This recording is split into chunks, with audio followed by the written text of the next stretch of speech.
this month's Make and Create, I'm going to be making a sock bunny. So I'll need a sock, some rice, 2 elastic bands, scissors, ribbon and a pen. To start with, you want to choose a sock from an old pair that you're not going to be wearing anymore. So I've got one with a big hole in it, that's no good. But the other sock from the pair doesn't have any holes, so I'm going to use that one. Now I'm going to take my rice and elastic bands, and you need to fill up your sock with the rice. Now this can be a bit fiddly, so it's best to do it a little bit at a time so that you don't make too much of a mess.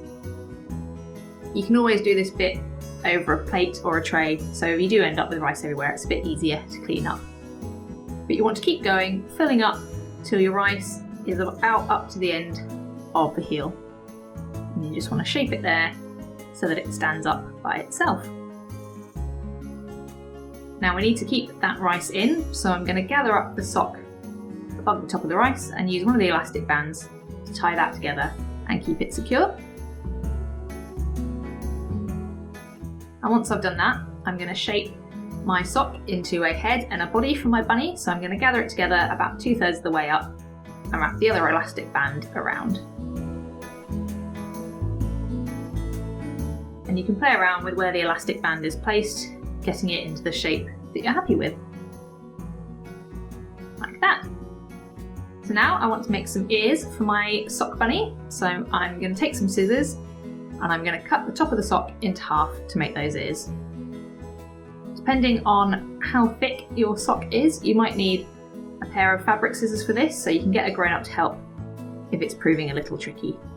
I'm just going to cut that in half so that I end up with 2 ears, like that. Now they're looking a bit big for my bunny, so I'm going to trim them down. I'm going to make them a bit thinner and a bit shorter so that they fit my sock bunny a little bit better. You can just keep going until you've got a shape that you're happy with. I'm nearly there, I'm just going to cut out the rest of the heel as well to make that a little bit neater, like so.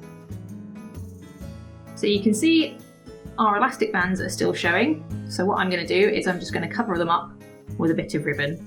You can always leave the elastic bands as they are, or you can use some nice string to wrap around instead, whatever you're happy with. It will work.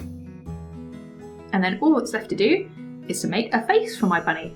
The easiest way to do this is just to get a felt tip pen and draw on some eyes and a nose, but you could stick on a button or some googly eyes, or if you're good at sewing, you could try and sew a face onto your sock bunny. So happy with that. So see what socks you've got, have a play around, and your sock bunny is complete.